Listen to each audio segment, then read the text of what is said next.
দাউদ আলাইহিস সালামের মুজিজা ছিল, আল্লাহ রাব্বুল আলামিন তাকে মুজিজা দিয়েছিলেন, গলার সুন্দর আওয়াজ দিয়েছিলেন। তিনি যখন জাব্বুর শরীফ তেলাওয়াত করতেন, উড়ন্ত পাখিরা ওড়া বন্ধ করে চতুর্দিকে বসে আল্লাহর কালাম শুনতো। তিনি লোহা দিয়ে অস্ত্র তৈরি করতেন। অস্ত্র বানাবার সময় আগুন দিয়ে লোহা পোড়ায় অস্ত্র বানাতে হয়। দাউদ আলাইহিস সালামের তার প্রয়োজন ছিল না। তিনি যখন লোহা হাতির ভিতরে নিয়ে চাপ দিতেন, লোহা পানি হয়ে আঙ্গুরের ফাঁক দিয়ে গলে পড়ে যেত। এটা ছিল তার মুজিজা। হযরত সুলাইমান, আল্লাহ রাব্বুল আলামিন তাকে মুজিজা দান করলেন। কোরআনে কারীমের ভিতরে রব্বুল আলামিন বলেন, হযরত সুলাইমান আলাইহিস সালাম সকাল বেলায় বিনা মেশিনে, বিনা ইঞ্জিনে তক্তার উপরে বসে যেতেন। তক্তা 1 মাসের পথ অতিক্রম করত। আবার সন্ধ্যা বেলায় বসতেন, এই তক্তা আর 1 মাসের পথ অতিক্রম করে যেত। ঈসা আলাইহিস সালামের মুজিজা ছিল, জন্মান্ধের চোখের উপরে হাত বুলিয়ে দিতেন, সঙ্গে সঙ্গে চোখ ভালো হয়ে যেত। কুষ্ঠব্যাধিগ্রস্ত লোকের গায়ে হাত বুলাতেন, সঙ্গে সঙ্গে কুষ্ঠব্যাধি ভালো হয়ে যেত। এই হলো তাদের মুজিজা। পয়গম্বরেরা বিদায় হয়ে গেলেন, মুজিজা বিদায় হয়ে গেল। দাউদ আলাইহিস সালাম বিদায় হলেন, মুজিজার সাথে নিয়ে গেলেন। তার উম্মতেরা ওই লোহাগুলি আর কেউ গলাতে পারে নাই, আজও কেউ গলাতে পারে না, হাত দিয়ে চেপে ধরে। সুলাইমান আলাইহিস সালাম দুনিয়া থেকে বিদায় হয়ে গেছেন, মুজিজা নিয়ে কবরে চলে গেছেন। আজ আর তার অনুসারীরা অথবা দুনিয়ার কোন মানুষ বিনা ইঞ্জিনে তক্তায় বসে আর হাওয়ায় উঠতে পারবে না। মুসা আলাইহিস সালাম বিদায় হলেন, লাঠির মুজিজা চলে গেল। তার উম্মতেরা, তার অনুসারীরা কিয়ামত পর্যন্ত যদি 1012 চেষ্টা চালায়, লাঠিকে আর কোনোদিন সাপে পরিণত করতে পারবে না। ঈসা আলাইহিস সালাম, আল্লাহ রাব্বুল আলামিন তাকে উঠায় নিলেন, মুজিজা তিনি সাথে নিয়ে গেলেন। আজ তার কোটি কোটি, শত শত কোটি উম্মতেরা দুনিয়ায় যারা তার উম্মত দাবি করে, খ্রিস্টানেরা হাজারো যদি চেষ্টা চালায়, তবুও জন্মান্ধের চোখের উপরে হাত বুলিয়ে চোখ আর ভালো করতে পারবে না। কুষ্ঠব্যাধিগ্রস্ত লোকের গায়ে হাত বুলিয়ে কুষ্ঠব্যাধি ভালো করতে পারবে না। তার মানে হলো, নবীরা যে যা যত মুজিজা পেয়েছিলেন, জীবদ্দশায় মুজিজা কাজে লেগেছে, দুনিয়া থেকে বিদায় হয়েছেন, মুজিজা সাথে নিয়ে গেছেন। কিন্তু আপনার আমার নবী, বিশ্ব নবী জনাব মুহাম্মদ রাসূলুল্লাহ সাল্লাল্লাহু আলাইহি ওয়াসাল্লামের কাছে আল্লাহ রাব্বুল আলামিন তাকে যত মুজিজা দিয়েছিলেন, 3000-এর উপরে আল্লাহর নবীর মুজিজা ঘটেছিল 23 বছরের নবুয়তের জীবনে। তার মধ্যে শ্রেষ্ঠ মুজিজা হতেছে কোরআন মাজিদ। আল্লাহর নবী বিদায় হয়ে গেলেন, মুজিজা সাথে নিয়ে যান নাই, মুজিজা রেখে গেলেন দুনিয়ায়। কিয়ামত পর্যন্ত দুনিয়াবাসী, নবীর উম্মতেরা কোরআনের মুজিজা ব্যবহার করতে পারবে। কোরআনে কারীম রাসূল কারীম সাল্লাল্লাহু আলাইহি ওয়াসাল্লামের জীবনের শ্রেষ্ঠ মুজিজা। মানুষ পাগল হয়ে গেছে কোরআন শুনে। সুতরাং এই কোরআনের বৈশিষ্ট্য সকল দিক থেকে এক অপূর্ব একটি কিতাবে পরিণত করেছে, যা মানুষকে চিরকাল বিস্ময় হতবাক করে দিয়েছে। কোরআনের আরেকটি বৈশিষ্ট্য হচ্ছে, এই কোরআন এক সময় নাজিল হয় নাই। 30 পারা কোরআন শরীফ একসাথে নাজিল হয়েছে না, কোরআন নাজিল হয়েছে আস্তে আস্তে, ধীরে ধীরে। কত বছর লাগলো? 23 বছরেরও কিছু বেশি সময় ধরে কোরআন ধীরে ধীরে রাসূল কারীম সাল্লাল্লাহু আলাইহি ওয়াসাল্লামের কাছে অবতীর্ণ হয়েছে। এমনটি আর কোনো কিতাব হয়নি, যা আর কোনো ধর্মগ্রন্থ যারা অন্যরা দাবি করে, এরকম হয়নি। কোরআনে কারীমের আরেকটি বৈশিষ্ট্য হচ্ছে, যখন কাগজ ছিল না, ছাপাখানা ছিল না, এমনকি টেপ রেকর্ডার ছিল না, তখনকার নাজিলকৃত কিতাব যেভাবে নাজিল হয়েছিল সেইভাবে আজ পর্যন্ত অবিকল টিকে আছে, টিকে থাকবে ইলা ইয়াউমিল কিয়ামah। কিয়ামত পর্যন্ত কোরআনে কারীমের এই অকৃত্রিম, অবিকৃত অবস্থায় কোরআনে কারীমের এই শান, এই বরকত টিকে থাকবে। এই জন্য কোরআন শরীফ হচ্ছে এই পৃথিবীর মহাবিশ্বের মহাবিশ্ব। কোরআন হচ্ছে পৃথিবীর মহাবিশ্বের মহাবিশ্ব। এর মর্যাদা সম্পর্কে রাসূল কারীম সাল্লাল্লাহু আলাইহি ওয়াসাল্লাম বলেছেন, ওয়ান উসমান রাদিয়াল্লাহু তাআলা আনহু আন্নাহু قال قال رسول الله صلى الله عليه وسلم خيركم من تعلم القرآن وعلمه رواه البخاري। আল্লাহর নবী বলেন, তোমাদের মধ্যে সর্বোত্তম ব্যক্তি সেই, তোমাদের ভিতরে ভালো ব্যক্তি, উত্তম ব্যক্তি সেই, যে ব্যক্তি নিজে কোরআন শেখে আর অন্যকে শেখায়। কোরআন যে শেখে আর অন্যকে যে শেখায়, সেই ব্যক্তি হলো তোমাদের মধ্যে সর্বোত্তম ব্যক্তি, ভালো ব্যক্তি। সুবহানাল্লাহ পড়েন। কোরআনে কারীমের এই মর্যাদা সম্পর্কে রাসূল করিম সাল্লাল্লাহু আলাইহি ওয়াসাল্লাম বলেছেন, দুই ব্যক্তিকে, দুই শ্রেণীর লোককে ঈর্ষা করা যায়। অমুকে বিরাট বাড়ি করেছে, সে বাড়ি থেকে হিংসা হয়, আমি ওরকম বাড়ি করব, অমুকের মতো নেতা হব, অমুকের মতো বড় লোক হতে হবে। পরশ্রী কাতরতা অথবা ঈর্ষা করা, এরকমের ঈর্ষা করা জায়েজ নাই। রাসূলুল্লাহ বলেছেন দুই ব্যক্তির সঙ্গে ঈর্ষা করা যায়। আন ইবনে ওমর রাদিয়াল্লাহু তাআলা আনহু আন্নাহু قال قال رسول الله صلى الله عليه وسلم لا حسد الا على الاثنين। দুই ব্যক্তি ছাড়া অন্য কারো সাথে হিংসা করা যায় না, ঈর্ষা করা যায় না। কোন কোন ব্যক্তি? রাজুলুন আতাহুল্লাহুল কুরআন ফাহুয়া ইয়াকুমু বিহি আনা আল-লাইলি ওয়া আনা আন-নাহার।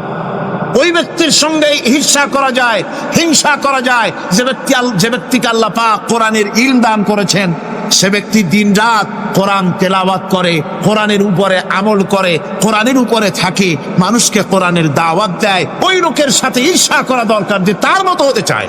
ওয়ারাজুলুন আতাহুল্লাহু মালান ফাহুয়া ইউনফিকু মিনহু আনা আল-লাইলি ওয়া আনা আন-নাহার। মুত্তাফাকুন আলাইহি, বুখারী মুসলিমের হাদিস। রাসূলুল্লাহ বলছেন অন্য আরেক ব্যক্তি হচ্ছে যে ব্যক্তিকে আল্লাহ পাক মাল দিয়েছেন, সম্পদ দিয়েছেন, ওই ব্যক্তি তার মাল আর সম্পদকে দিন রাত দুহাতে আল্লাহর রাস্তায় খরচ করে। তার মতো হওয়ার জন্য তার সাথে ঈর্ষা করা যেতে পারে। আমার বন্ধুগণ, এই কোরআন হচ্ছে এমন এক কিতাব যে কোরআনকে নিয়ে যারা অগ্রসর হয় আল্লাহ তাদেরকে বাড়ায় দেন, আর কোরআনের সাথে যারা হিংসা করে, বিদ্বেষ করে, আল্লাহ তাদেরকে অধঃপাতিত করে দেন। আন ওমর ইবনুল খাত্তাব রাদিয়াল্লাহু তাআলা আনহু আন্নাহু قال قال رسول الله صلى الله عليه وسلم ان الله يرفع بهذا الكتاب اقواما ويضع به آخرين রাওয়াহু মুসলিম। হযরত ওমর রাদিয়াল্লাহু তাআলা আনহু বলছেন যে আল্লাহ পাক এই কোরআনের সাহায্যে এক শ্রেণীর লোককে প্রতিষ্ঠিত করবেন দুনিয়ার বুকে, এবং আখিরাতেও আর এক শ্রেণীর লোককে করবেন অধঃপাতিত। যারা কোরআনের সাথে বিরোধিতা করবে, তারা যদি হিরো হয় আল্লাহ তাদেরকে জিরো বানাবেন। কি বানাবেন? জোরে কোন কি বানাবেন? জিরো বানিয়ে দিবেন। আর কোরআনকে নিয়ে যারা আগ বাড়ে, তারা যদি জিরো হয় আল্লাহ পাক তাদেরকে কি বানায় দেন? কোরআনের সাথে বিরোধিতা আজকের নতুন কিছু নয়, আবহমান কাল থেকে কোরআনের সাথে চলছে বিরোধিতা। বিশ্বকবি, কবি সম্রাট আল্লামা ইকবাল, আল্লাহ তাকে জান্নাতুল ফেরদাউস নসিব করুন, সবাই বলুন আমিন। আল্লামা ইকবাল বলেছেন, সতীজা কর রহা হ্যায় আসল সে তাইমরোজ, সতীজা কর রহা হ্যায় আসল সে তাইমরোজ, চরাগে মুস্তফা বি সে শরারে বুলহবিস। মুহাম্মদ সাল্লাল্লাহু আলাইহি ওয়াসাল্লামের দীপ শিখার সাথে, আল্লাহর দ্বীনের সাথে আবু জাহাল, আবু লাহাবের অগ্নিস্ফুলিঙ্গের সংঘর্ষ আবহমান কাল থেকে লেগে এসেছে, কিন্তু ওদের এই অগ্নিস্ফুলিঙ্গের টক্কর লেগে মুহাম্মদ সাল্লাল্লাহু আলাইহি ওয়াসাল্লামের টিম টিম করে জ্বলে ওঠা এই প্রদীপটি প্রচন্ড ঝোড়ো হাওয়ার মুখে, টর্নেডো আর গর্কির মুখে নিভে যায়নি, জ্বলছে, জ্বলবে কিয়ামত পর্যন্ত। এটাকে নিভাবার ক্ষমতা বিশ্বের কোনো মানুষের নাই। ফু দিয়ে কেউ যদি নিভাতে চায়, চেহারা শুদ্ধ, মাথা শুদ্ধ, পুড়ে ছাই হয়ে যাবে, কোরআনের আলোকে নির্বাপিত করতে পারবে না।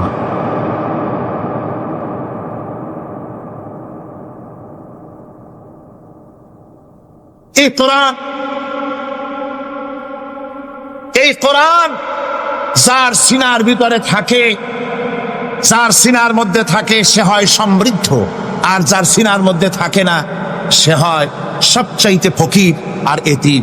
আল্লাহর নবী বলেছেন, ইন্নাল্লাযী লাইসা ফি জাওফিহি শাইউম মিনাল কুরআনি কাল বাইতিল খারিব।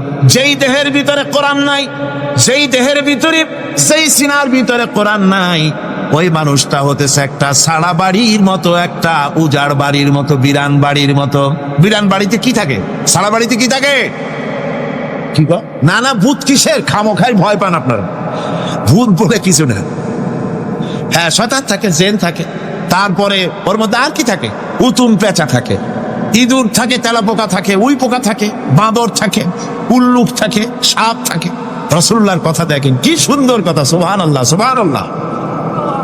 যে দেহের ভিতরে কোরআন নাই, সারা বাড়িতে যা থাকে, পুরো বাড়িতে যা থাকে, বিরাট বাড়িতে যা থাকে, যে দেহে কোরআন নাই সেই দেহের মধ্যে তাই থাকে। আজ দেখুন বাংলাদেশের শিক্ষাঙ্গনে কলেজ ইউনিভার্সিটিগুলিতে কোরআন পড়ানো হয় না। বলেন ঠিক কিনা? আমাদের বিশ্ববিদ্যালয়গুলিতে কোরআন পড়ানো হয়, তাফসীর পড়ানো হয়, হাদিস পড়ানো হয়। আর হাদিস কোরআন আল্লাহর কালাম পড়ানো হয় না বলে অবস্থা কি হয়েছে? হাদিস থেকে মিলায় নেন, ইন্নাল্লাযী লাইসা ফি জাওফিহি শাইয়্যুম মিনাল কুরআনি কাল বাইতিল খারিব। কোরআন নাই তো সারা বাড়ি, কোরআন নাই তো কি আছে? যে ঘরের মধ্যে মানুষ নাই, উল্লুক থাকে, ভাল্লুক থাকে, শয়তান থাকে, তেলাপোকা থাকে, সারপোকা থাকে, হিংস্র প্রাণী ভরপুর থাকে। যে শিক্ষা প্রতিষ্ঠানে কোরআন পড়ানো হয় না, সেখানেও সন্ত্রাসীরা বাস করতে পারে, ভালো মানুষ টিকতে পারে না।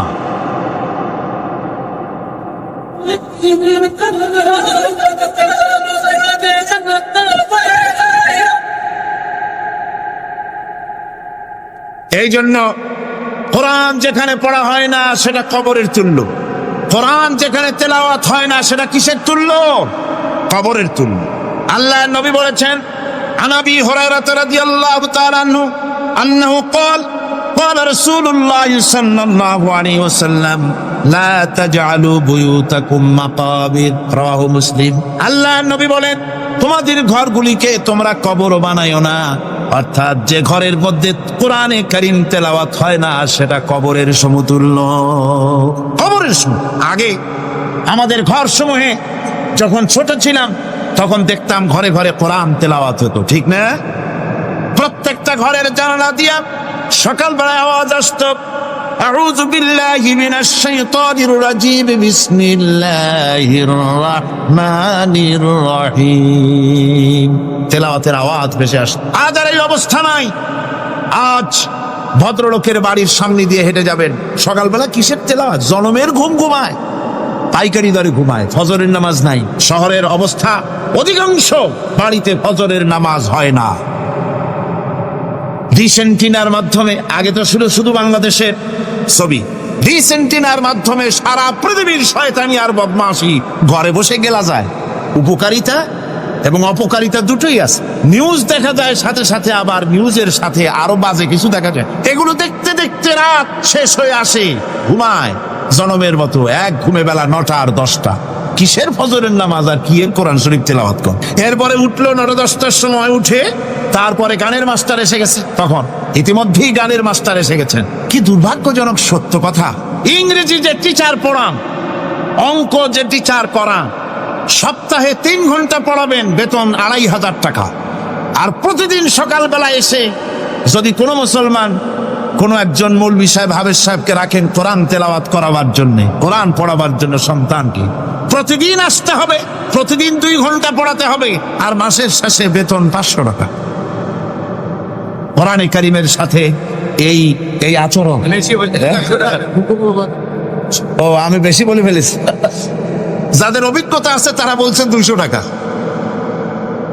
এরপরে অঙ্ক ইংরেজি তো কাজে লাগে, ভালো কথা। তারপরে গানের মাস্টার আসছেন, তিনি শিখাবেন কি? রবীন্দ্রসঙ্গীতের প্যানপ্যানানি, যা শুনলে পরে কানে ময়লা জমে যেতে পারে, যে গান শুনলে জীবিত মানুষ মৃত্যু হয়ে যায়। নজরুলের কথা শেখানো হবে না, তাহলে সেটা হবে সাম্প্রদায়িকতা।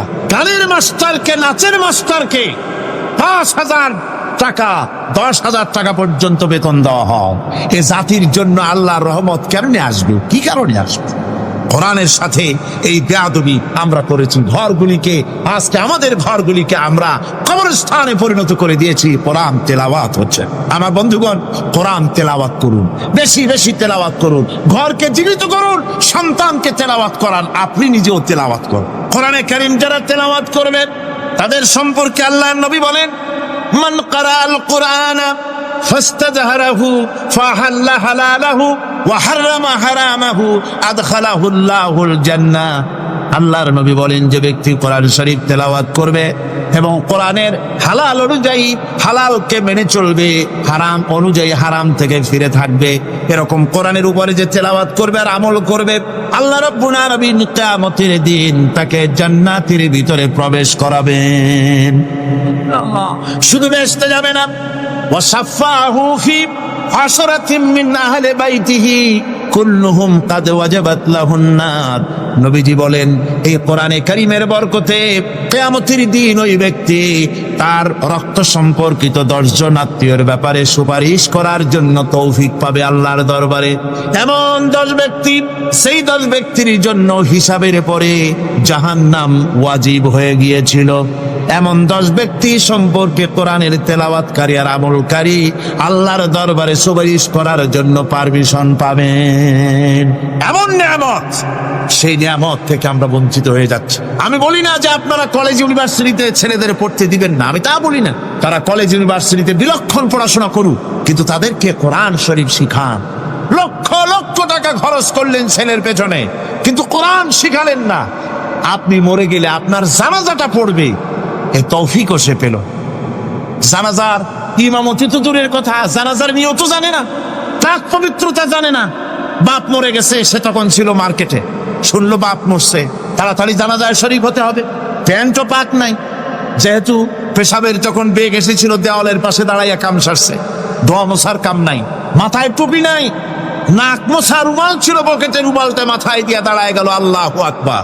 বাপের কপালে যা আছে তাই হোক। তারপরে বাপ মরে গেছে, কান্না শুরু করেছে। যেদিন মরছে সেদিন কাঁদতেছে, পরের দিন একটু মুখ মলিন কাঁদতে। নাম বল্টু মিয়া। তার আমার এক বন্ধু আছে, তার নাম শান্তু মিয়া। শান্তু মিয়া বলছে, মিয়া বল্টু কান্দো কেন? বাপ মরে গেছে। তা এগুলো বাঁচে নাকি? এগুলো মরিই যায়। আমার একটা ছিল, ওটাও মরছে। চিরকাল কারো বাপ থাকে, সুতরাং এত মন খারাপ কেন? আসো, ইন্ডিয়া থেকে ভালো একটা বই আসছে, সেটা দেখে এত আনন্দ পাবে। বাপ তো বাপ, 14 গোষ্ঠী মরলেও মনের দুঃখ মুছে যাবে। এরপরে বাড়ি এনে তাকে সিনেমার ছবি দেখানো হলো। ছবি সে দেখলো, ফেরার সময় বাপের কবরের কাছ থেকে যাওয়ার সময় দাঁড়িয়ে গেল ক্ষণিকের জন্য। আহারে বাপ, বিদায় হয়ে গেলা, কি দেব তোমার? কিছু তো নাই আমার কাছে, তাই সারা রাত ধরে যা কিছু দেখলাম এগুলি তোমার আমলনামায় দিয়ে গেলাম। আমি সমস্ত পিতাদেরকে বলতে চাই, সন্তানদেরকে কোরআন শিখান, কাজে লাগবে। কোরআন শিখালে কাজে লাগ। কোরআন শরীফ মুখস্থ করেন, বেশি করে মুখস্থ করেন কোরআনে কারীম, আপনার ফায়দা হবে। হযরত ওমর রাদিয়াল্লাহু তাআলা আনহু বর্ণনা করছেন যে রাসূল কারীম সাল্লাল্লাহু আলাইহি ওয়াসাল্লাম বলেছেন, ইউকালু লিসাহিবিল কুরআনি ইকরা ওয়ারাত্তিল কামা কুনতা তুরাত্তিলু ফিদ দুনিয়া। কিয়ামতের দিন জান্নাতীদেরকে, বেহেশতীদেরকে আল্লাহ রাব্বুল আলামিন বলবেন, কোরআন শরীফ তেলাওয়াত করো আর উপরের দিকে উঠতে থাকো। কোরআনে যেভাবে দুনিয়ার বুকে কোরআনে কারীম তুমি মুখস্থ করেছিলে, ধীরে ধীরে তেলাওয়াত করতে, ওইভাবে ধীরে ধীরে কোরআন তেলাওয়াত করো আর উপরের দিকে উঠতে থাকো। আল্লাহ পাক বলতে থাকবেন, উপরের দিকে ওঠো, তেলাওয়াত করো আর ওঠো। উঠতে উঠতে যেই জায়গায় গিয়ে তোমার তেলাওয়াত শেষ হয়ে যাবে, জান্নাতের ওই জায়গাটা তোমার জন্য বরাদ্দ হবে। আবু দাউদ শরীফের হাদিস। জান্নাতের ওই জায়গাটা তোমার জন্য বরাদ্দ হবে।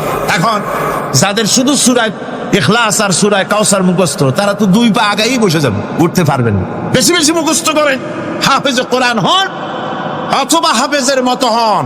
বেশি বেশি মুখস্থ করেন সূরা ইয়াসিন, সূরা দুখান, সূরা আর রহমান, সূরা ওয়াকিয়া, সূরা মুজাম্মিল, যে সমস্ত সূরা, বেশি সূরা আল আরাফ, সূরা কাহাফ, সূরা মারিয়াম ইত্যাদি মুখস্থ করেন। কিয়ামতের দিন কাজে লাগবে।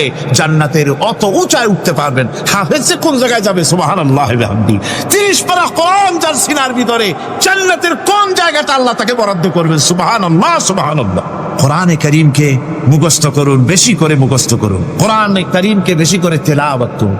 এই কোরআনে কারীমকে যারা বেশি করে তেলাওয়াত করবে, তেলাওয়াত করতে গিয়ে যারা আল্লাহর কাছে কিছু চাওয়ার সময় পাবে না, তাদের সম্পর্কে রাসূল কারীম সাল্লাল্লাহু আলাইহি ওয়াসাল্লাম বলেছেন, হাদিসে কুদসি, রাসূল কারীম সাল্লাল্লাহু আলাইহি ওয়াসাল্লাম বলেছেন, ইয়াকুলুর রাব তাবারাক ওয়া তাআলা মান শাগালাহুল কুরআন আন যিকরি মাসআলাতি আতাইতুহু আফজালা মা উতিয়া সাইলি।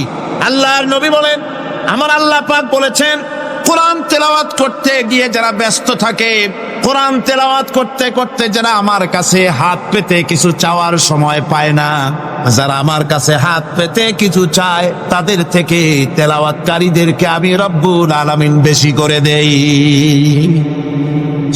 সুবহানাল্লাহ। কোরআন তেলাওয়াত করতে করতে যারা আল্লাহর কাছে হাত পেতে চাওয়ার সময় পায় না, আল্লাহ পাক বলেন যারা চায় তাদের থেকে তেলাওয়াতকারীকে আমি বেশি দেই। আমার বন্ধুগণ, শুধু তাই নয়, এ কোরআনে কারীম যারা তেলাওয়াত করবে, আমল করবে, কিয়ামতের দিন তার মা বাপের মাথার উপরে আল্লাহ রাব্বুল আলামিন, আবু দাউদ শরীফের হাদিসে এসেছে, তার মা বাপের মাথার উপরে নূরের টুপি পরিধান করানো হবে।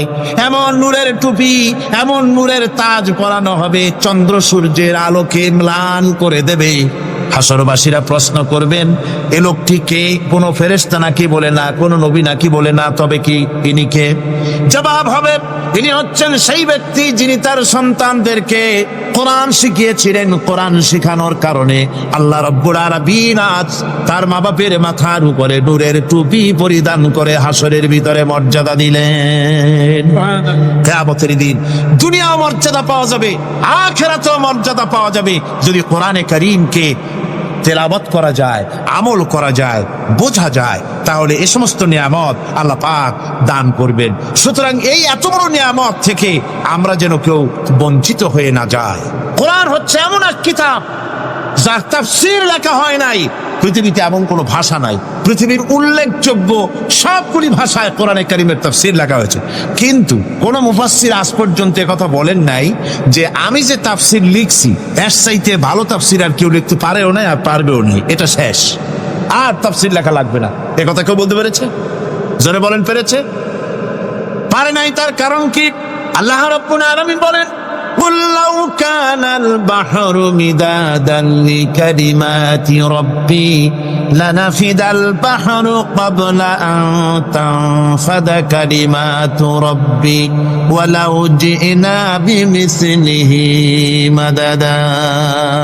আল্লাহ পাক বলেন, নবী আপনি বলুন, আমার রবের কথাগুলি লেখার জন্য যদি সমুদ্রের পানিগুলি, সমুদ্রের সমস্ত পানিগুলি যদি কালিতে পরিণত হয়ে যায়, আর আমার রবের কথাগুলি যদি লেখা শুরু হয়ে যায়, আমার রবের কথাগুলি লেখার পূর্বে সমস্ত সমুদ্রের পানিগুলি শেষ হয়ে যাবে, তারপরে যদি আবার সমুদ্র ভরে দেওয়া হয়, আরো যদি লেখা হয়, তবুও আমার রবের কথা লেখা শেষ হবে না।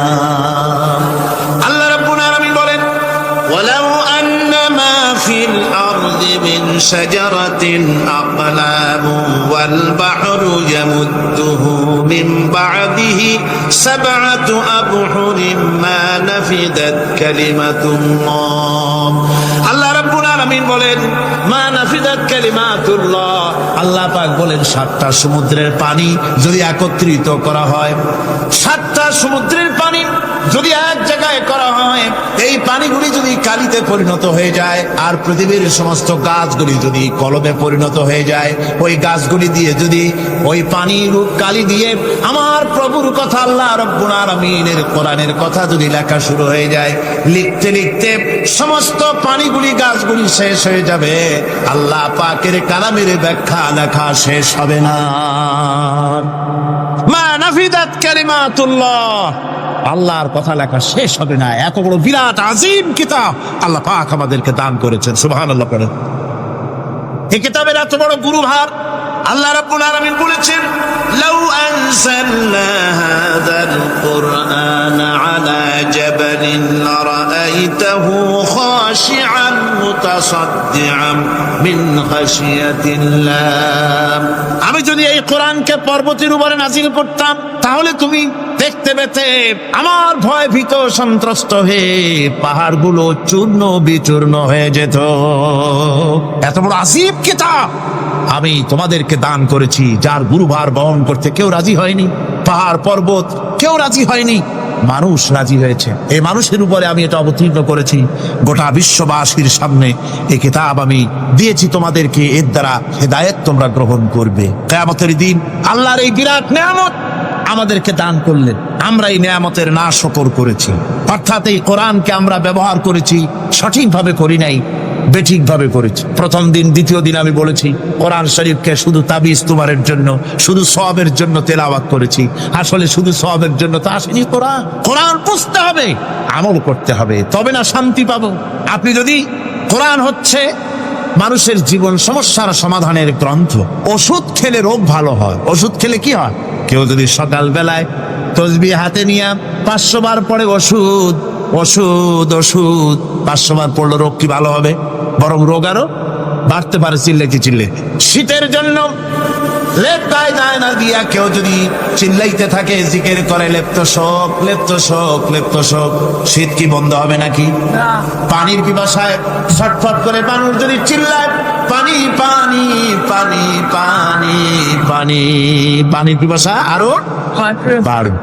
তাহলে কি বোঝা গেল?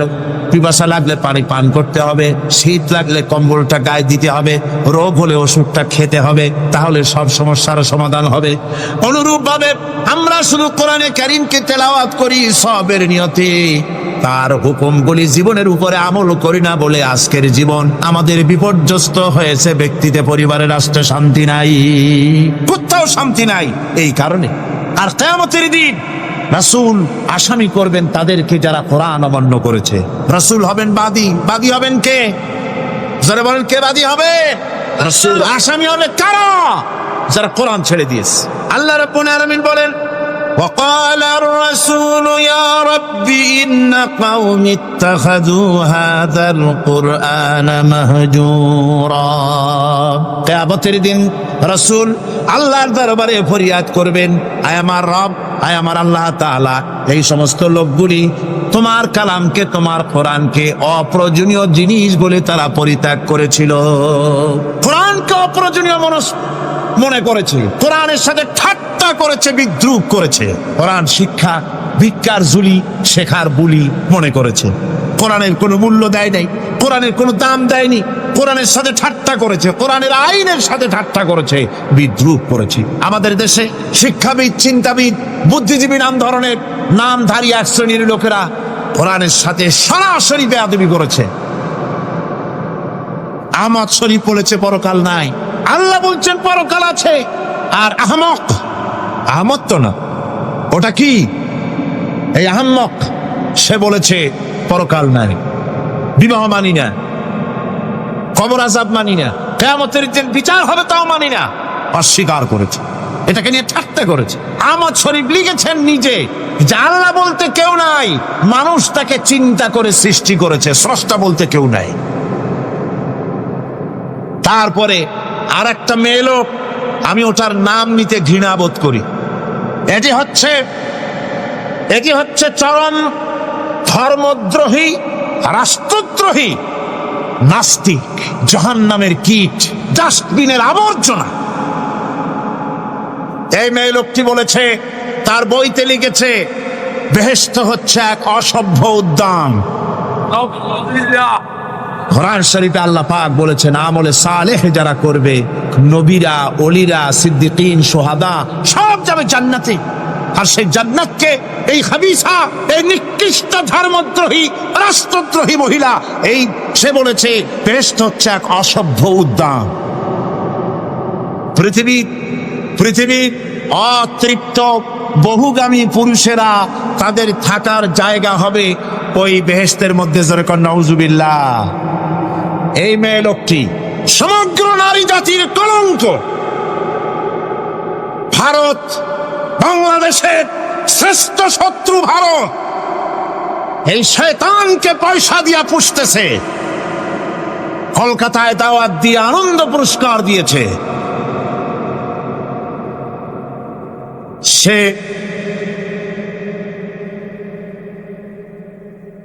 তার বইয়ের মধ্যে, কত বড় নির্লজ্জই মেয়ে, বইয়ের মধ্যে লিখছে, বাসে বসে আমি যখন দেখি ছেলেরা পেশাব করার জন্য বাস থামলি বাসের থেকে নেমে দেওয়ালের পাশে গিয়ে প্যান্টের বোতাম খুলে পেশাব করে, আর মেয়েরা চুপ করে বসে থেকে পেশাবের যন্ত্রণা নিয়ে কষ্ট পায়, আমি আনন্দ পাবো সেই দিন যেদিন মেয়েরাও বাস থেকে নেমে দেওয়ালের পাশে দাঁড়িয়ে পেশাব করতে পারবে।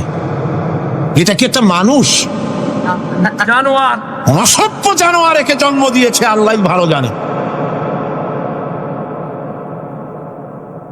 আমার বন্ধুগণ, তার অসভ্যতার শেষ নাই। কোরআন নিয়ে ঠাট্টা করেছে, বলেছে আমার মা রাতের বেলায় ঝুলে ঝুলে সূরা ইয়াসিন পড়ে, আমি চিন্তা করি যে কত বাজে কাম করতেছে সে।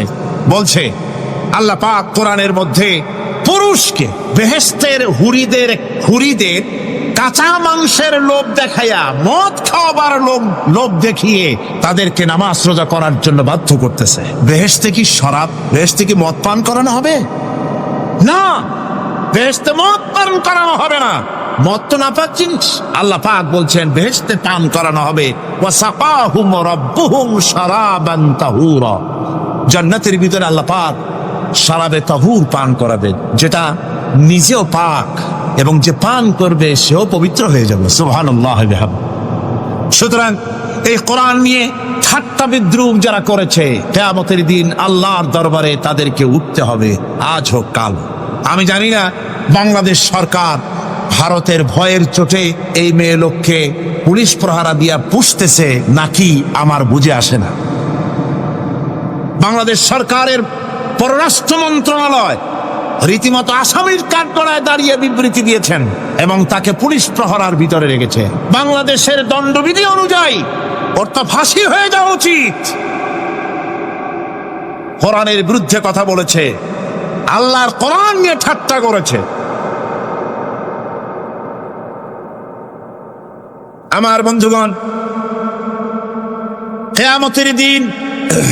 কিয়ামতের দিন যখন এরা উপস্থিত হবে আল্লাহর দরবারে, আল্লাহ রাব্বুল আলামিন কোরআনের সাথে যারা ঠাট্টা করেছে, বিদ্রুপ করেছে, কোরআনের আইনকে নিয়ে যারা ঠাট্টা বিদ্রুপ মজাক উড়াইছে, কিয়ামতের দিন তাদেরকে বলা হবে ওয়াকিলাল ইয়াউমা নানসাকুম কামা নাসিতুম লিকা ইয়াউমিকুম হাদা। কিয়ামতের দিন আল্লাহ রাব্বুল আলামিন কোরআনের ঠাট্টাকারী, কোরআনের বিদ্রুপকারী, কোরআনের আইনের অমান্যকারীদেরকে বলবেন আমি আজকে তোমাদের ভুলে গেলাম, যেমন করে তোমরা এই দিনে আমার সঙ্গে সাক্ষাৎকারের কথা ভুলে গিয়েছিলে। তোমরা যেমন আমার আজকের এই কিয়ামতের দিনের কথা যারা ভুলে গিয়েছিলে, আজকে আমিও তোমাদেরকে ভুলে গেলাম। এরপরে কি হবে? ওয়ামাওয়াকুমুন নার ওয়ামা লাকুম মিন নাসিরিন। আল্লাহ পাক বলেন এরপরে এদের জায়গা হবে জাহান্নাম, আর এদের সাহায্যকারীও কেউ থাকবে না, জাহান্নামে চিরকাল থাকতে হবে। এটা এই জন্য যে তারা আল্লাহর কোরআনের সঙ্গে ঠাট্টা করেছে, বিদ্রুপ করেছে, কোরআনের আইন মানে নাই, কোরআনের আইনকে অমান্য করে চলেছে। এই জন্য কিয়ামতের দিন আল্লাহ রাব্বুল আলামিন তাদেরকে শাস্তি প্রদান করবেন। কোরআন পৃথিবীর বুকে আল্লাহ নাজিল করেছেন, শুধু তেলাওয়াত করবেন ঝুলে ঝুলে, এই জন্য নয়। কি জন্য নাজিল হলো? এবার উদ্দেশ্য শুনুন। আল্লাহ পাক বলেন আর রহমান আল্লামাল কোরআন। আল্লাহ রাব্বুল আলামিন তিনি হলেন এমন দয়াবান, এমন রহমান, যিনি কোরআন শিখালেন। কি কারণে শিখালেন? কোরআন নাজিলের উদ্দেশ্য কি? আল্লাহ পাক বলেন ইন্না আনজালনা ইলাইকাল কিতাবা বিল হাক্কি লিতাহকুমা বাইনান নাসি বিমা আরাকাল্লাহ। আল্লাহ পাক বলেন এই কিতাব আমি আপনার প্রতি অবতীর্ণ করেছি এই জন্যে যাতে করে আপনি আল্লাহর প্রদর্শিত এই বিধান অনুযায়ী মানুষের উপরে বিচার ফয়সালা করতে পারেন। মানুষের উপরে আইন চলবে আল্লাহ। কার আইন? জোরে বলেন কার আইন? আলা লাহুল খালক ওয়াল আমর। সৃষ্টি যার, আইন চলবে কার?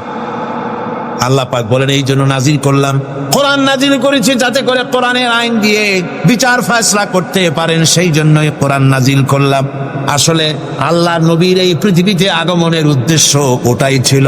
হুয়াল্লাযী আরসালা রাসূলাহু বিল হুদা ওয়া দীনিল হক লিইয়ুযহিরাহু আলাদ দীনি কুল্লিহি ওয়া কাফা বিল্লাহি শাহীদা। আল্লাহ রাব্বুল আলামিন বলেন আমি আমার রাসূলকে দ্বীনে হক, সত্যের বিধান সহকারে দুনিয়ায় প্রেরণ করেছি। লিইয়ুযহিরাহু আলাদ দীনি কুল্লিহি আয় লিইয়ুগলিবাহু আলা সাইরিল আদিয়ান। সমস্ত আদিয়ানে বাতিলের উপরে আমার দিনকে বিজয়ী করে দেওয়ার জন্য আমি রাসূলের কাছে কিতাব সহকারে তাকে অবতীর্ণ করেছি। এ দায়িত্ব শুধু মুহাম্মদ সাল্লাল্লাহু আলাইহি ওয়াসাল্লামের ছিল না, দুনিয়ার উপরে আল্লাহর দিন কায়েম করা, আল্লাহর বিধান অনুযায়ী মানুষের বিচার ফয়সালার দায়িত্ব শুধু মুহাম্মদ সাল্লাল্লাহু আলাইহি ওয়াসাল্লামের ছিল না, সমস্ত নবীদের ছিল। কাদের ছিল? সব নবীদের ছিল। فبعث الله النبيين مبشرين منذرين وأنزل معهم الكتاب بالحق ليحكم بين الناس আল্লাহ পাক বলেন সমস্ত নবীদের কাছে আমি কিতাব অবতীর্ণ করেছি এই জন্য যে তারা সহজ এবং সোজা পথে যারা চলতে চায় তাদেরকে তিনি সুসংবাদ দিবেন, আর বাঁকা পথে যারা চলবে তাদেরকে তিনি জাহান্নামের ভীতি প্রদর্শন করবেন। আর আমি তার উপরে যে কিতাব অবতীর্ণ করেছি এই কিতাব দিয়ে জনগণের উপরে বিচার ফয়সলা করবে, আইন চলবে আল্লাহর কিতাব দিয়ে। আইন চলবে কি দিয়ে? আল্লাহর কিতাব দিয়ে। আল্লাহর কিতাব অনুযায়ী জনগণকে পরিচালিত করবেন। এই জন্য আমি এই কোরআনকে নাজিল করেছি, অতীত এই কিতাবগুলি নাজিল করেছি। কুল ইয়া আইয়ুহান নাসু ক্বাদ জাআকুমুল হাক্কু মির রাব্বিকুম। আল্লাহ পাক বলেন নবী আপনি বলে দেন, আপনি বলুন হে মানব সকল, আল্লাহর পক্ষ থেকে তোমাদের জন্য মহাসত্য এসেছে, এই মহাসত্য যদি অনুসরণ করো তোমাদের জন্য কল্যাণকর হবে। ওমান দাল্লা ফাইন্নামা ইয়াদুল্লু আলাইহা, আর যদি কোরআনকে অমান্য করো, আল্লাহর কিতাবকে অমান্য করো, তাহলে তোমাদের জন্য অকল্যাণ হবে। আজ আপনারা বলেন আল্লাহর কিতাবের আইন কি আমাদের দেশে চলে? কোরআনের আইন কি চলে? চলে না। কোরআনের আইন চলে না। আমরা কি খুব শান্তিতে আছি? খুব আরামে আছি? শ্রমিকরা তাদের শ্রমের মূল্য পায়, কৃষক তার উৎপাদিত পণ্যের সঠিক দাম পায়, নারী তার সতীত্বের মর্যাদা পায়। জনগণ কি আরামে ঘুমাতে পারে? না, জনগণ রীতিমতো দুবেলা পেট পুরে সমস্ত জনগণ খেতে পারে। এর একমাত্র কারণ হচ্ছে কোরআনের আইনকে অমান্য করা হয়েছে। ভালো করে কান পেতে শুনুন, আল্লাহ রাব্বুল আলামিন কোরআনে কারীমের মধ্যে পরিষ্কার করে বলেছেন ওয়ামান লাম ইয়াহকুম বিমা আনজালাল্লাহু ফাউলাইকা হুমুল কাফিরুন। যারা নাকি আমার দেওয়া বিধান অনুযায়ী, কোরআন অনুযায়ী যারা বিচার ফয়সালা করে না, ফাউলাইকা হুমুল কাফিরুন, ফাউলাইকা হুমুজ জালিমুন, ফাউলাইকা হুমুল ফাসিকুন। যারা আমার দেওয়া বিধান অনুযায়ী বিচার ফয়সালা করে না তারা কাফির, তারা জালিম, তারা ফাসিক। সুতরাং এর ভিতরে এই জুলমের মধ্যে জালিমদের অন্তর্গত, ফাসিকদের অন্তর্গত হয়ে বাংলাদেশের বহু মুসলমান, পৃথিবীর বহু এলাকার মুসলমান এর মধ্যে লিপ্ত হয়ে আছে। কোরআনের আইন চালু না করলে পরে, কোরআনের আইন না মানলে পরে জালিম হতে হবে, কাফির হতে হবে, ফাসিক হতে হবে। অর্থাৎ যতখানি না মানবে ততখানি এই বিশেষণে বিভূষিত হতে হবে। এক শ্রেণীর লোক আছে যারা বলে বেড়ান ধর্ম আর রাজনীতি আলাদা। বলেন কিনা? জোরে বলেন, বলে কিনা? ধর্ম আর রাজনীতি আলাদা। তারা বলে আমরা ধর্ম নিরপেক্ষ থাকতে চাই। তারা কি থাকতে চায়? ধর্ম নিরপেক্ষ থাকতে চায়। কোরআনে কারিমে এই ধর্ম নিরপেক্ষবাদীদের ব্যাপারে কোরআন কি বলছে শুনুন। আল্লাহ রাব্বুল আলামিন বলেন আলাম তারা ইলাল্লাযীনা ইয়াজউমুনা আন্নাহুম আমানু বিমা উনজিলা ইলাইকা ওয়া মা উনজিলা মিন ক্বাবলিক। আল্লাহ পাক বলেন হে নবী, তুমি কি সেই সব লোকদেরকে দেখেছো যারা দাবি তো করে যে আমরা আল্লাহর উপর ঈমান এনেছি আর এই কিতাবের উপর ঈমান এনেছি, এর পূর্বে যত কিতাব নাজিল হয়েছে সেসব কিতাবের উপরেও ঈমান এনেছি। ধর্ম নিরপেক্ষবাদীরা তারা তো বলে না যে আল্লাহ মানি না, কোরআন মানি না, একথা বলে না, ওটা বলে না। কি বলে? সেই বলা কথাটি আল্লাহ এখানে অনেক আগে বলে রেখেছেন। ওরা বলে যে আমরা অবশ্যই আল্লাহকে মানি, আল্লাহর কিতাব মানি, এর পূর্বে যত কিতাব নাজিল হয়েছে সেগুলোও মানি, তবে ইউরিদুনা আইয়াতাহাকামু ইলাত তাগুত, তারা চায় তাদের জীবনের সমস্ত সমাধান সমস্যার জন্য তাগুতের কাছে যেতে চায়। তাগুতকে, আল্লাহকে বাদ দিয়ে তারা যেতে চায় কোথায়? তাগুতের কাছে। জোরে বলেন, কিসের কাছে যেতে চায়? তাগুতের কাছে। তাগুত বলে কারে? তাগুত বলা হয় যে নিজে আল্লাহর আইন মানে না এবং অপরকেও আল্লাহর আইন অমান্য করতে বাধ্য করে, তাকে বলা হয় তাগুত। ওরা বলে ধর্ম আর রাজনীতি আলাদা। কোরআন মানি কিন্তু কোরআনের আইন মানি না। ওরা কোরআন মানে ঠিকই, বলে যে কোরআন মানি, কিন্তু কোরআনের আইন মানে। তাহলে এ মানি বলার অর্থটা কি? এর মূল্যটা কোথায়? কোরআন যদি মানো তো কোরআন বলেছে সুদ খেও না, আমাদের দেশে সুদ চলছে না। কোরআন বলেছে বিবিকে পর্দায় রাখো, পর্দায় কি রাখা হচ্ছে? কোরআন বলেছে ওজনে কম দিও না, তা কি মানা হচ্ছে? কোরআন বলেছে আমার আইন দিয়ে দেশ শাসন করো, তা কি করা হচ্ছে? সুতরাং ধর্মনিরপেক্ষ মতবাদ যেটা, এই মতবাদটা কোরআনের দৃষ্টিতে কুফরি মতবাদ। ধর্মনিরপেক্ষ মতবাদ কি? জোরে বলেন, ধর্মনিরপেক্ষ মতবাদ কি? কোন মুসলমান, যে ব্যক্তি নিজেকে মুসলমান বলে দাবি করে, ধর্মনিরপেক্ষ মতবাদ সে বিশ্বাস করতে পারে না, জায়েজ নাই, হারাম। আফাতুমিনুনা বিবাদিল কিতাব ওয়া তাকফুরুনা বিবাদ, তোমরা কোরআনের কিছু অংশকে মেনে নিবে আর কিছু অংশকে করবে অস্বীকার। এটা যদি করো দুনিয়ার জীবনে পাবে দুনিয়ার জীবনে জিল্লতি আসবে, লাঞ্ছনা আসবে, আর কিয়ামতে পাবে জাহান্নামের শাস্তি। সুতরাং ধর্মনিরপেক্ষ মতবাদের অর্থ তারা বলে যে ধর্মহীনতা নয়, আসলে কিন্তু ধর্মনিরপেক্ষ মতবাদের অর্থই হলো ধর্মহীনতা। ঠিক কিনা কন? জোরে বলেন ঠিক কিনা? এই ধর্মনিরপেক্ষ মতবাদ আমাদের দেশের জন্ম হয় নাই, এর জন্ম হয়েছে ইউরোপ সভ্যতায়। প্রাচীন ইউরোপ সভ্যতায় এর জন্ম হয়েছিল, সেখান থেকে তার আন্ডা বাচ্চা ভারতে এসেছিল। ভারত থেকে এই আন্ডা বাচ্চার কিছু অংশ 1972 সালে তদানীন্তন সরকারের মাথার উপরে ভারত চাপিয়ে দিয়েছিল। সেই ধর্মনিরপেক্ষ মতবাদ 1972 সনের সংবিধানে লেখা হলো, কিন্তু 1982 সনে যখন সংবিধান আবার অ্যামেন্ডমেন্ট করা হলো, তখন ধর্মনিরপেক্ষতার কপালে ঝাঁটা মেরে বিদায় করা হয়েছে। বাংলাদেশে ধর্মনিরপেক্ষ মতবাদ চলতে পারে না।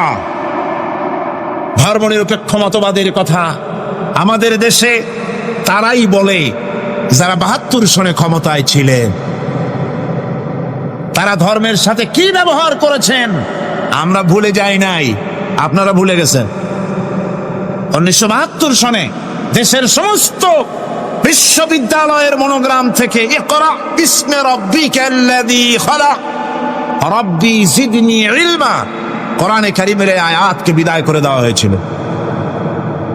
শাসনতন্ত্রের শিরোনামে বিসমিল্লাহকে গ্রহণ করা হয় নাই। শুধু তাই নয়, কোরআনে কারীম সেখানে তেলাওয়াত করা হয় তখনকার সময় রেডিওতে, টেলিভিশনে, ওই 72 থেকে 3 বছর। এবং এখনো সেই দলটি মিটিং করতে গিয়ে, কোনো জায়গায় কিছু করতে গিয়ে, আগে কোরআন শরীফ, তারপরে গীতা, তারপরে বাইবেল, এগুলি হচ্ছে মুনাফিকের লক্ষণ। কিসের লক্ষণ? যেখানে যেই টেবিলে, যেই মঞ্চে কোরআন তেলাওয়াত হয়, বাইবেল গীতা পড়া হারাম, পড়া হতে পারে না। কোরআনের চাইতে শ্রেষ্ঠ কিতাব আল্লাহর দুনিয়া আছে? সমস্ত কিতাবকে রাত করেছে কোরআন। হযরত ওমর রাদিয়াল্লাহু তাআলা রাসূল করিম সাল্লাল্লাহু আলাইহি ওয়াসাল্লামের কাছে গিয়ে তাওরাতের একটা পাতা পড়তেছি। হযরত আবু বকর রাদিয়াল্লাহু তাআলা সেখানে চলে এলেন। এসে দেখেন রাসূল করিম সাল্লাল্লাহু আলাইহি ওয়াসাল্লামের চেহারা মোবারক লাল হয়ে গিয়েছে গুসায়। হযরত আবু বকর বললেন, ওমর, তুই যদি এর থেকে মরে যেতিস, তুই যদি এর থেকে মরে যেতিস, তুই যদি এর থেকে মরে যেতি।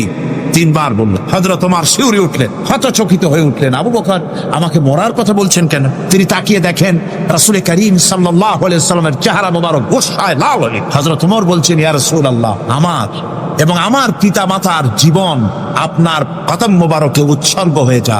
আমি অপরাধ করেছি, কি অন্যায় করেছি হুজুর আমাকে? হুজুর বলছেন, ওমর, তুমি যে তাওরাতের পাতা আমার সামনে পড়তেছ, এই তাওরাত যার উপরে নাজিল হয়েছিল, সেই মুসা আলাইহিস সালাম যদি আজকে বেঁচে থাকতেন, তাহলে আমার উম্মতের ভিতরে শামিল হয়ে যাওয়া তার জন্য ফরজ হয়ে যেত। অতীতের সমস্ত কিতাবকে রদ করা হয়েছে, সমস্ত শরিয়াতকে বন্ধ করা হয়েছে। সুতরাং কোন মুসলমানের প্ল্যাটফর্মে যেখানে কোরআন তেলাওয়াত হয়, বেদ, বাইবেল, গীতা পড়া হারাম সেখানে। এই মুনাফিকরা তাও করে থাকে। আমার মুসলমান ভাইয়েরা, নজরুল ইসলাম কলেজের ইসলাম শব্দ বাদ দিয়ে নজরুল কলেজ করা হয়েছিল। সলিমুল্লাহ মুসলিম হলের মুসলিম শব্দ বাদ দিয়ে শুধু সলিমুল্লাহ হল করা হয়েছিল। তার মানে ধর্ম এদের কলিজায় আগুন জ্বালিয়ে দেয়। ইসলামের নাম বরদাস্ত হয় না, কোরআনের নাম বরদাস্ত হয়। আর বরদাস্ত হয়নি বলেই আল্লাহ পাক তার ইন্তেকাম নিয়েছে। আমার বক্তব্য হচ্ছে, কোরআনে কারীম পৃথিবীতে এসেছে শাসন করতে দুনিয়াকে। তার মধ্যে রয়েছে রাজনীতি, অর্থনীতি, সব।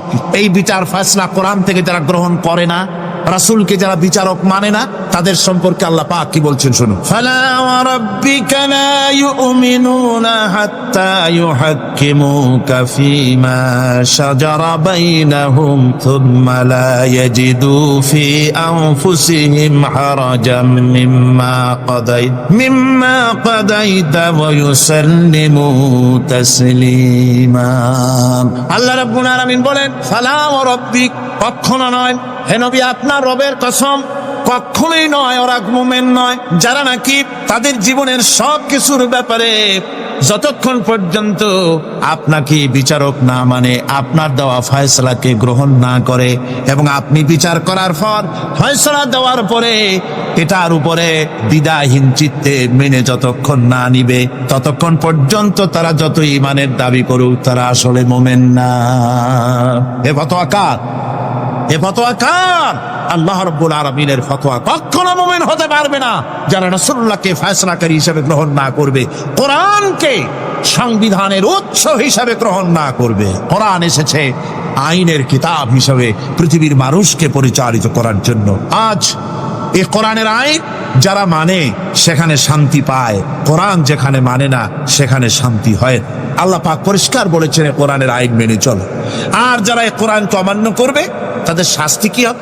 আল্লাহ পাক বলেন, আল্লাযীনা কাযযাবু বিল কিতাবি ওয়া বিমা আরসালনা বিহি রুসুলানা ফাসাউফা ইয়ামালুন। আল্লাহ পাক বলেন, আমি যে কিতাব নাজিল করেছি, এই কিতাবকে যারা মিথ্যা মনে করে, কিতাবকে যারা অস্বীকার করে, কোরআনের আইন যারা মানে না, আমি যে রসুলের উপরে যা নাজিল করেছি সেগুলির উপরে যারা ঈমান আনে না, এগুলিকে যারা মানে না, তাদের জন্য এর পরিণতি তারা খুব শীঘ্রই টের পাবে। খুব শীঘ্রই তাদেরকে এর পরিণতি দেওয়া হবে। কিয়ামতের দিন তাদেরকে আল্লাহ রাব্বুল আলামিন জাহান্নামে প্রবেশ করাবেন। কোরআনের অবমাননাকারীদের জায়গা কোথায় হবে? কোথায় হবে তাদের জায়গা? জাহান্নামের ভিতরে হবে। সুতরাং আমরা কোথায় যেতে চাই? জাহান্নামে না জান্নাতে? বেহেশতে যদি যেতে চাই, দুনিয়ায় যদি শান্তি চাই এবং আখিরাতে যদি মুক্তি পেতে চাই, তাহলে আমাদেরকে কোরআনের আইনকে মানতে হবে। কিসের আইন মানা লাগবে?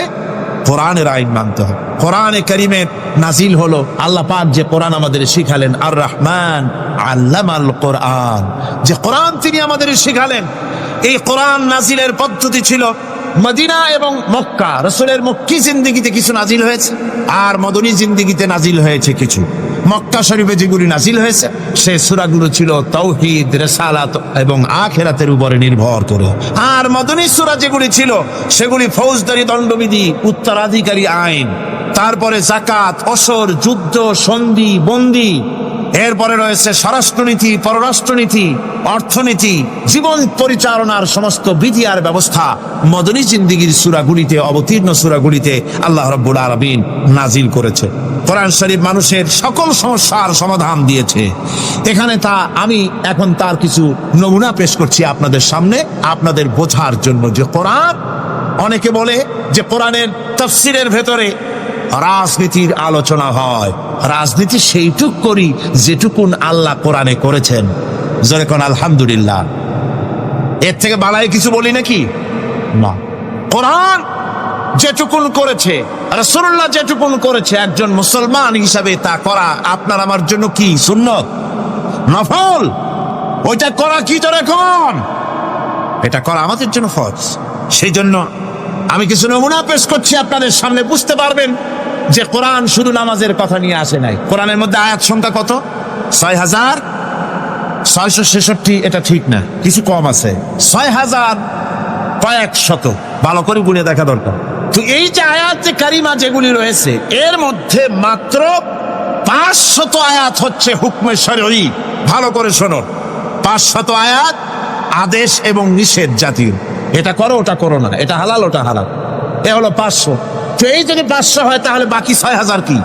বাকি ৬,০০০ ইতিহাস, দর্শন, বিজ্ঞান, রাজনীতি, অর্থনীতি, সমাজনীতি, উত্তরাধিকারী আইন, পররাষ্ট্রনীতি, স্বরাষ্ট্রনীতি, মানুষের জীবনে যা দরকার, ইহকাল, পরকাল, কবর, হাসর, মিজান, সিরাত, জান্নাত, জাহান্নাম, এসব কিছু আল্লাহ পাক বাকি হাজার হাজার আয়াতের মধ্যে বলেছেন। তো 500 আয়াতের পরিচিতি আমাদের জানা আছে, নামাজ, রোজা, হজ, যাকাত, হালাল, বৈধ, অবৈধ ইত্যাদি সম্পর্কে। কিন্তু বাকি আয়াতগুলিতে আমাদের জীবন পরিচালনার ব্যাপারে আল্লাহ পাকের কথা শুনুন, কিভাবে এ কথাগুলি আল্লাহ পাক আমাদের বলছেন। বিচার পদ্ধতি সম্পর্কে শুনো। কোরআন যে বিচার পদ্ধতি আমাদেরকে দিয়েছেন, নিরঙ্কুশ ন্যায় বিচারের কথা কোরআন বলেছে।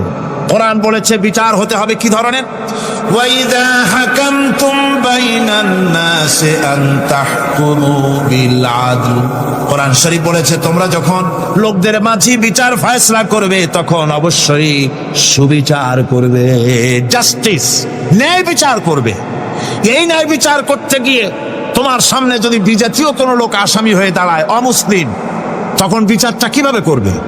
কোরআনে কারীম বলছে ওয়ালা ইয়াজরিমান্নাকুম শানাআনু কওমিন আলা আল্লা তা'দিলু। কোন বিশেষ শ্রেণীর বিচার কাজ করতে গিয়ে, কোন বিশেষ শ্রেণী বা জাতির বিচার কার্য পরিচালনা করতে গিয়ে তাদের প্রতি বিদ্বেষ যেন তাদেরকে তুমি যেন জুলুম করে না বসো, তখন যেন তুমি ইনসাফ করতে পারো, তাদের উপরে জুলুম করবে না। সে যদি তোমার জাতের লোক না হয়, বিচার করতেছে তুমি বিচারক হিসাবে সঠিক বিচার করবে, বিচারের মানদণ্ডকে কখনো হেলাদোলা করবে না, ভালো সুবিচার করবে। এটা হচ্ছে কোরআনে কারীমের কথা। আর আত্মীয় স্বজনের বিচার সম্পর্কে বলা হচ্ছে যে তোমরা বিচার নিয়ে, সুবিচার নিয়ে তোমরা দাঁড়াও, দণ্ডায়মান হও সুবিচার নিয়ে। মুসলমানেরা তোমরা যখন বিচার করবে তখন এই বিচার করতে গিয়ে ওয়ালাউ আলা আনফুসিকুম আবিল ওয়ালিদাইনে ওয়াল আকরাবিন, সে যদি তোমার নিজের বিরুদ্ধেও যায় বিচার, তা যদি তোমার সন্তান সন্ততি, ভাই ব্রাদার, মা বাপ ইত্যাদির বিরুদ্ধেও যদি চলে যায়, ইয়াকুন গানিয়ান আও ফাকিরান, যদি সে গরিব হয়, যদি সে ধনীও হয়, বিচারের বেলায় কোনো রকম তারতম্য করবে না, আপন হোক পর হোক, বিচার করতে হবে সঠিক। এটা কার কথা? আল্লাহর। জোরে বলেন কার কথা? পৃথিবীর কোন ধর্মগ্রন্থের কথা বলেছে? পৃথিবীর কোন জাতি কথা বলেছে? কোরআন বলেছে এই সুবিচারের কথা। সুবিচার করতে হবে, বিচারের বেলায় খবরদার আপন পর এবং কোন ধর্মের লোক এই চিন্তা করতে যেও না। কোরআনে কারীমের মধ্যে রয়েছে ফৌজদারি দণ্ডবিধি, জুডিশিয়াল ল, ফৌজদারি দণ্ডবিধি। এখানে একটা কথা বলে নিতে হয়, আল্লাহর আইন, মূল কথাটা কি? আল্লাহর আইন। আল্লাহর আইনের কথা শোনা মাত্রই এক শ্রেণীর লোকেরা মনে করে আল্লাহর আইন মানেই হলো হাত কাটা, আল্লাহর আইনের অর্থই হলো গলা কাটা, আল্লাহর আইনের অর্থই হলো দৌড়া মারা। এটা একটা বাজে কথা। আল্লাহ পাকের আল্লাহ কি এইরকম একটা বদমেজাজি দারোগার মতো আল্লাহ যে মানুষ পাইলেই খালি পিটাবে আর হাত কাটবে? একটা কথা হইল হাত কাটা, গলা কাটা। এটা কখন সুবিচার প্রতিষ্ঠিত হয়ে যাবে, খাওয়া পড়ার গ্যারান্টি মিলবে, তারপরে যদি কেউ চুরি করে দৃষ্টান্তমূলক শাস্তি দাও হাত কেটে। এর আগে না, মদিনা মুনাওয়ারায় হযরত ওমর রাদিয়াল্লাহু তাআলা আনহুর সময় অনাবৃষ্টির কারণে দুর্ভিক্ষ দেখা দিয়েছিল। তখন হযরত ওমর জাস্টিসদেরকে, ম্যাজিস্ট্রেটদেরকে ডেকে পরিষ্কারভাবে এলান করে দিয়েছিল, এখন যদি কোনো চোর ধরা পড়ে, এই দুর্ভিক্ষ চলাকালীন কোন চোর যদি ধরা পড়ে আর প্রমাণিত হয় পেটের জ্বালায় চুরি করেছে, খবরদার তার হাতকে তোমরা কাটবে না, খবরদার হাত কাটবে না। ইসলাম তো আগে পেটে দেয়। আগে কোথায় দেয়? পেটে, তারপরে দেয় পিঠে, আগে দেয় না। মানুষের খাওয়া পড়া, শিক্ষা, চিকিৎসা, বাসস্থান সবটার গ্যারান্টি দেওয়া হয়। মদিনায় যখন এই গ্যারান্টি এসে গেল, চোরের হাত কাটা আইন মক্কায় নাজিল হয় নাই, নাজিল হয়েছে মদিনা মুনাওয়ারায়, রাসূলের মদনী জিন্দেগিতে। কোন সময়? যখন রাসূলুল্লাহ প্রেসিডেন্ট। রাসূলুল্লাহ কি? রাসূলুল্লাহ কি? রাষ্ট্রপতি।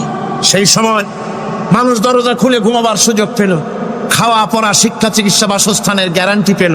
এই সময় আল্লাহ রাব্বুল আলামিন তিনি যখন দেখলেন ইসলামী সমাজ ব্যবস্থা কোরআনের আইনের মাধ্যমে মানুষ সব রকমের নিরাপত্তা লাভ করেছে, পেটের সমস্যার সমাধান হয়ে গেছে, তখন আল্লাহ আইন জারি করলেন, আস-সারিকু ওয়াস-সারিকাতু ফাকতাউ আইদিয়াহুমা। চোর পুরুষ হোক আর নারী হোক, উভয়ের হাত কেটে দাও। পুরুষ হোক আর নারী হোক, এখন উভয়ের হাত কেটে দাও। দৃষ্টান্তমূলক শাস্তি হোক, যাতে করে এই চুরি আর না কেউ না করে। পেটে খাবার আছে, চাকরি আছে, ওষুধ আছে, শিক্ষা আছে, থাকার মতো জায়গা আছে, এখন চুরি করো কেন? তাহলে বোঝা যাবে এটা নেশায় পরিণত হয়েছে। কি হয়েছে? নেশা। তখন তো আর চোরেকে বসায় সেলুট মারা আর যাবে না, এখন হাতটা কাটিয়া একটা শাস্তি দিয়ে দাও। আমাদের দেশে কিন্তু চোরের হাত কাটা আইনের ব্যাপারে কোনো চোরেরা আজ পর্যন্ত মিছিল করে না। বাংলাদেশের কোন ছোট ছোট চোর, যেমন তাল চোর, বেল চোর, কচু চোর, ছাতি চোর, জুতা চোর, আরো যত ছোট ছোট চোর, এই সব চোরেরা কি কোনোদিন মিছিল করেছে যে চোরের হাত কাটা আইন মানি না, মানবো না? বলেছে কেউ? বলেন। কিন্তু এই আইনের বিরুদ্ধে সোচ্চার কারা? কোন চোরেরা?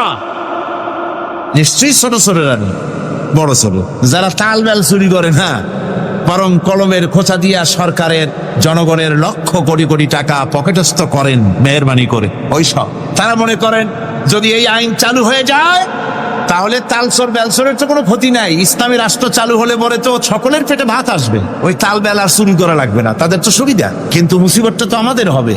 বেশি খাইয়া খাইয়া জিব্বা পুরু হয়ে গেছে, এখন ওই বেশি খাইতে না পারলে বদভ্যাস চালু হয়ে যাবে। চুরি করতে যখন যাইবে তখন এই আইন তো বিসমিল্লাহ হবে আমাদের দিয়া।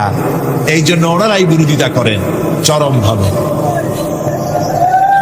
আর ইসলামের সব আইনের সাথে বিরোধিতা করার জন্য বাংলাদেশে যতগুলি পত্রিকা বেরিয়েছে তার মধ্যে শীর্ষস্থানে রয়েছে ভারতের রয়ের টাকায় পরিচালিত নিকৃষ্ট আবর্জনা পত্রিকা আজকের কাগজ।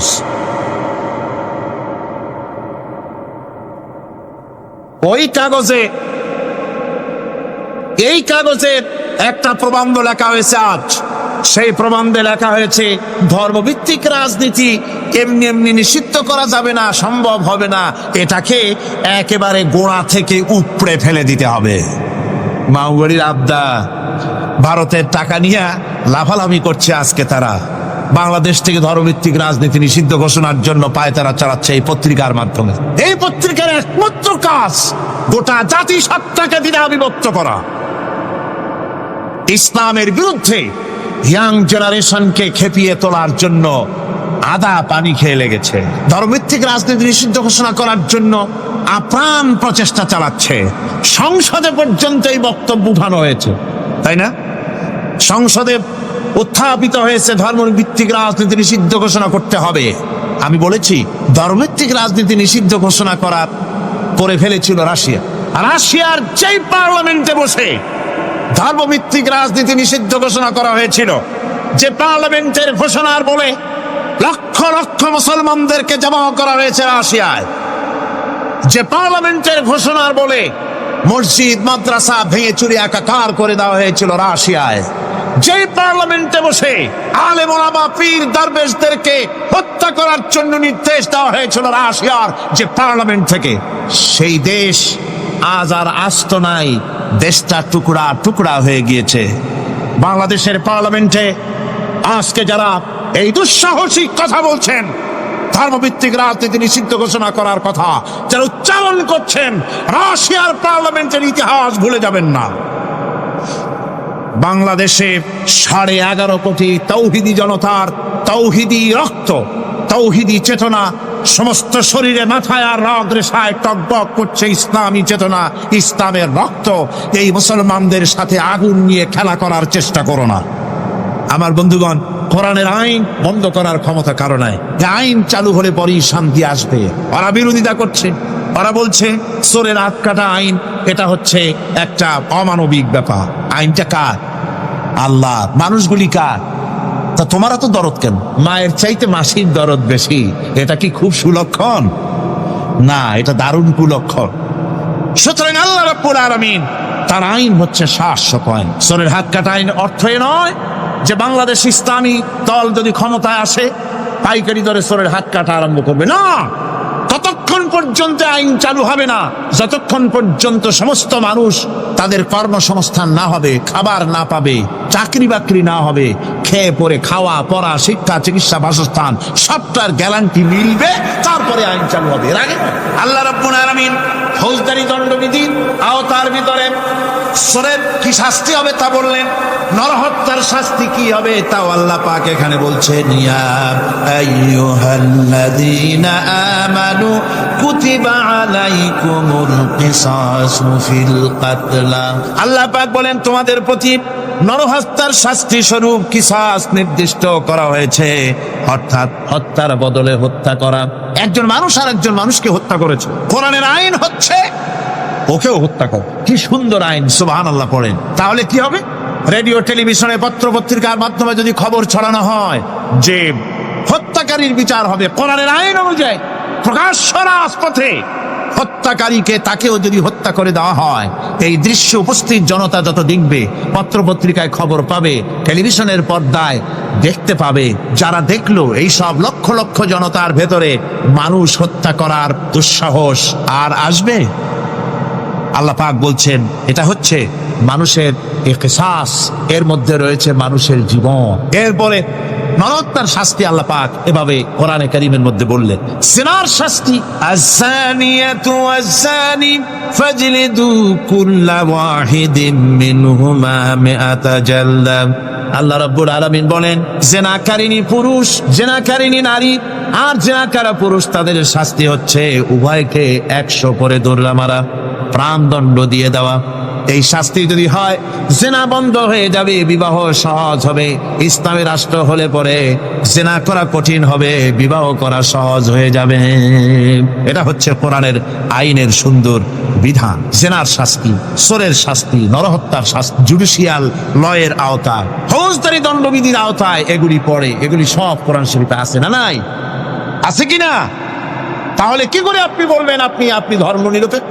আপনি শুধু ধর্ম আপনার ব্যক্তিগত ব্যাপার আর রাজনীতি একটা আলাদা ব্যাপার। এবারে আল্লাহ রাব্বুল আলামিন মদ পান সম্পর্কে, যারা মদ পান করবে, জুয়া খেলবে যারা, তাদের সম্পর্কে, মদ্যপায়ীদের ব্যাপারে আল্লাহ পাক বলছেন, ইন্নামাল খামরু ওয়াল মাইসিরু ওয়াল আনসাবু ওয়াল আজলামু রিজসুম মিন আমালিশ শাইতানি ফাজতানিবুহু। আল্লাহ পাক বলেন নিঃসন্দেহে মদ, জুয়া এবং পাশা, এই সমস্ত খেলাকে, এই সমস্ত জিনিসকে নাপাক ঘোষণা করা হয়েছে। এগুলি সব হতেছে শয়তান কর্তৃক উদ্ভাবিত নোংরা কাজ। এগুলি শয়তানের কাজ। মদ আর জুয়া কার কাজ? জোরে বলেন, কার কাজ? শয়তানের কাজ। সুতরাং ফাজতানিবুহু, এর থেকে তোমরা ফিরে থাকো। আল্লাহ বলছেন মদ এবং জুয়া মানুষকে আল্লাহর জিকির থেকে ফিরায় রাখে। ফাহাল আনতুম মুনতাহুন, এগুলি শোনার পরেও কি তোমরা এর থেকে ফিরে থাকবে না? এবার আল্লাহ রাব্বুল আলামিন ওজনে কম দেওয়া সম্পর্কে বলছেন। যারা ব্যবসায়ী, অনেক ব্যবসায়ী আছে, ব্যবসা করতে গিয়ে ধর্ম ব্যক্তিগত ব্যাপার, ব্যবসার মধ্যে ধর্ম নিতে চাই না। কয় যে ধর্ম দারুণ পবিত্র জিনিস, এত পবিত্র, শুধু মসজিদে থাকবে, শুধু মাদ্রাসায় থাকবে, আমার জীবনের বিস্তীর্ণ অঙ্গনে ধর্ম ঢুকতে পারবে না। তার মানে ভাবখানা এই, আল্লাহ এবং রসুলকে বলে দেওয়া হচ্ছে, হে আল্লাহ, হে রসুল, তোমাদের উপরে 144 জারি করে দিলাম, শুধু মসজিদে আর খানকায় থাকো, মাদ্রাসায় থাকো, আমাদের জীবনের বিস্তীর্ণ অঙ্গনে তোমাদের কোনো প্রবেশের অধিকার নাই। জোরে কর নাউজুবিল্লাহ। আল্লাহ পাক মানুষের জীবনের সকল ক্ষেত্রে আইন চলবে আল্লাহ, ইনিল হুকমু ইল্লা লিল্লাহ, আইন চলবে কার? আল্লাহ রাব্বুল আলামিন বলেন ওজনে কম দিও না। ওয়াউফুল কাইলা ইযা কিলতুম ওয়াজনু বিল কিসতাসিল মুস্তাকিম। মেপে যখন কোন জিনিস দিবে পরিমাপে কম দিবে না, ওজন করে যখন দিবে ওজনেও কম দিবে না। আল্লাহ পাক কোরআনে কারীমের মধ্যে সুন্দর করে সব কথা বলে দিলেন। ওজনে কম করো না, পরিমাপে কম করো না, সঠিকভাবে এটাকে দিও। এতিমের মাল সম্পর্কে কোরআন বলছে, ওয়ালা তাকরাবু মালাল ইয়াতীম ইল্লা বিল্লাতী হিয়া আহসান। এতিমের মাল ভক্ষণ করা তো দূরের কথা, এর নিকটবর্তী হয় না। তবে হ্যাঁ, এতিম বয়সপ্রাপ্ত হওয়া পর্যন্ত যদি আমানত রাখো সেটা ভিন্ন কথা, কিন্তু এতিমের মালকে ভক্ষণ করো না অবৈধভাবে। এতিমের মালের সুরক্ষার জন্য আল্লাহ পাক বলে দিলেন। অশ্লীলতা সম্পর্কে, আজকে সমাজে অশ্লীলতা চলছে, বেহায়ামি, নগ্নতা, চলছে। এ সম্পর্কে আল্লাহ পাক বলছেন, কুল ইন্নামা হারামা রাব্বিয়াল ফাওয়াহিশা মা যাহারা মিনহা ওয়া মা বাতান। আল্লাহ পাক বলেন, হে নবী আপনি বলে দেন, আমার প্রভু নিঃসন্দেহে প্রকাশ্য এবং অপ্রকাশ্য সব রকমের নির্লজ্জতা এবং পাপাচারকে নিষিদ্ধ ঘোষণা করেছেন, হারাম করে দিয়েছেন। প্রকাশ্য এবং অপ্রকাশ্য সব রকমের পাপাচারকে, নির্লজ্জতাকে আল্লাহ পাক নিষেধ করেছেন। আজকে আমাদের দেশের টেলিভিশনে যে সমস্ত নির্লজ্জ বিজ্ঞাপন দেওয়া হয়, নারী দেহের যে সৌন্দর্য প্রদর্শনী করা হয়, এই কি কোনো মুসলমান দেশের করা উচিত? কোন মুসলমানদের জন্য এটা কি বৈধ? আজ নির্লজ্জতা, বেহায়ামি ছড়িয়ে পড়ছে চতুর্দিকে। আল্লাহ পাক নিষেধ করছেন, হারাম করে দিয়েছেন প্রকাশ্য অপ্রকাশ্য সব রকমের নির্লজ্জ